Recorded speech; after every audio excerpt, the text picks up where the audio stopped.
Hello, Hi, I'm Eitan. I'm Deanna. Welcome to another episode of Culture Clash. Today, we want to focus on some common phrases and concepts and how they're different in the US and Kenya. Things that caught my eye in Kenya and things that caught Deanna's eye when she came here. And when you say things that caught my eye, is literally things that happened a month me in America. Because I got my first job in September and I was in school. I'm going to start with the dress code. So I'm just going to give you guys a little small background as I went to Kabianga University, and there was one time in school it was really hot outside and I wore something short and I was working towards class and the whole class stood up and looked at me. And then coming to this country, someone is coming to class with something absolutely short and it was just okay. Everybody's just like minding their business and I'm the only one who goes like, so you see how different that is? And then, a week later you were wearing the same thing? Yeah, I was judging her a lot, and then a week later I was doing the same thing. And then after that, people just come in class and bring a whole meal, like a whole salad and a protein, like a whole meal people eat in class. And I'm like, whoa, this is definitely not something that I'm used to in Kenya. People just don't do that. Like, you just don't bring your food and eat while the teacher is teaching. But people do that here. And then, within a week after that... And after that, I was eating in class. I mean, these things actually feel so good, honestly. It feels so good when it's really hot outside and I can come in class wearing the shortest short you can wear. And it also feels so good when the teacher is teaching and I'm eating. It feels so good. So I like the culture. So one of the other things that is true whenever you transition from one society to another is, even if you're familiar with the language and you know how to speak and communicate generally, there's slang, there's expressions, there's different ways that people use language in day-to-day life that are not going to be in a textbook. So the first thing that I noticed was at my job, working at a cafeteria. I know it's my job, I'm getting paid to be there hourly, and my supervisor is like, hey Deanna, do you want to go in the back and wash the dishes? Hey Deanna, do you want to stock the fridge? And I'm like, do I want to? Of course, obviously I didn't say this, but in my mind I'm just like, do I want to? Okay. And now I am the huge culprit of this because I tell Eitan every time, hey Eitan, do you want to do this? And this is like, do I want to? I always throw that back at her. It's funny how this thing, I'm getting introduced to it and I'm warning it's the craziest thing, and then a week later I am the first person doing it. So another one, and I feel really guilty about how this first came across because it's horrible, but it's a common English expression. I was driving and Deanna was driving and we were going to meet somewhere central because we were going to different places. And she actually offered to bring me food because I was going to be gone for a while for work. So we talked about a meeting place. It was a gas station. And I asked where she was. She told me where she was. I knew where I was. And so I said, oh, I'm going to beat you. Which in English is just, nobody thinks about that. It's an expression that is just like, I'm going to get there first in this context. Deanna had no idea that's what I meant and was like, why are you going to beat me? So there's a term here in the US, flush, which means something being aligned. It happened to me at work. I'm a surgical tech. I do a lot of instrumentation in the OR. So when the rep is telling me that, make sure the screw is flush to this thing, make sure the screw, I'm like, flush? What is flush? And then I come home and I'm asking Eitan, like, people at work keep telling me, make sure this is flush, make sure this is flush. What am I flushing?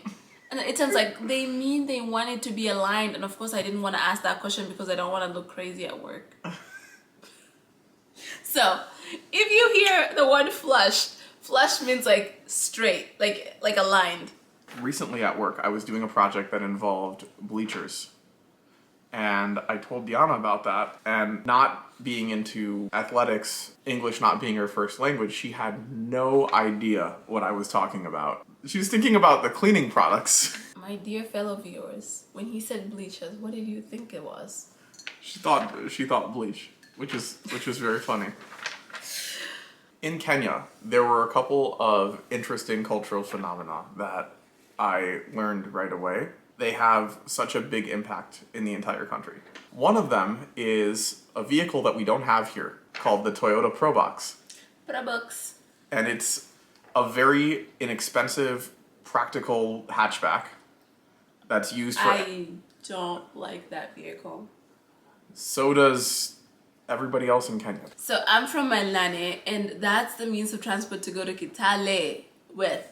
And I remember I used to be in a car because like in the front, it's a two seat in the front. We sat 4 people in the front, and in the back is 4 people, 8. And then there's like half price where people sit in the boot, or let's say trunk, where you pay half price and sit there, 2 people. So literally a 5-seater vehicle is how many people? 4, 5, 6, 7, 8, 9, 10 people, double.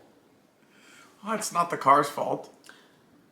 So it's a small practical hatchback, and it's used for anything from transportation of people to transportation of goods. I like practical vehicles, so I instantly had a soft spot for it, and I started joking about buying one, much to the shock and horror of almost everybody I said that to.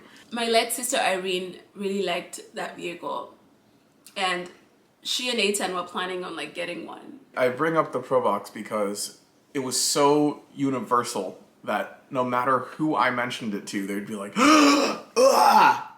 And nobody wanted anything.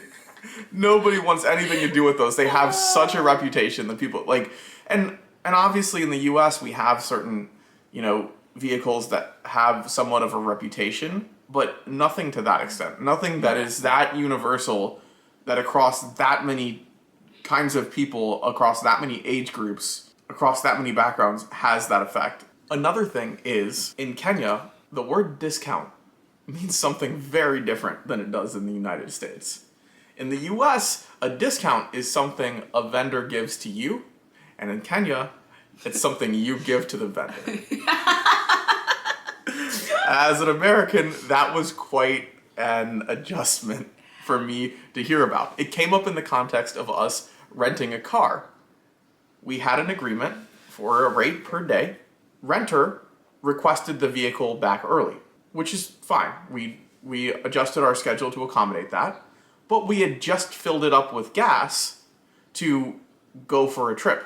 Which, when we talk about filling out the gas, it was not like just filling out 2,000. Like, fill the whole car was almost 8,500 Kenya shillings. When we got the car, it was below empty. Yeah, we literally were just going to the next petrol station to fuel, like just praying to God we make it there. And that's, so we're basically talking about like 8,500, and our rate was almost close to there. So we had this car more than half full of gas, and we agreed to turn it in early as they requested, earlier than we originally agreed to. And we weren't going to be charged for the extra day, but we were like, hey, can you refund us for the fuel because you returned it, you rented it out to us with no fuel in it. Yeah, and the fuel was actually close to a day rate for us. So she goes, no, I'm not gonna pay anything for the fuel. And she goes, well, let's just call it a discount. I was like, what? A discount? She's like, I've given you a car. You guys have gone to Nakuru. You guys have gone here. I'm like, which is why we rented the car. And why we were paying for the car. I'm like, if you're watching this, we're not going to say your name, but it's just so funny that we still remember you. And thank you so much for renting us your car.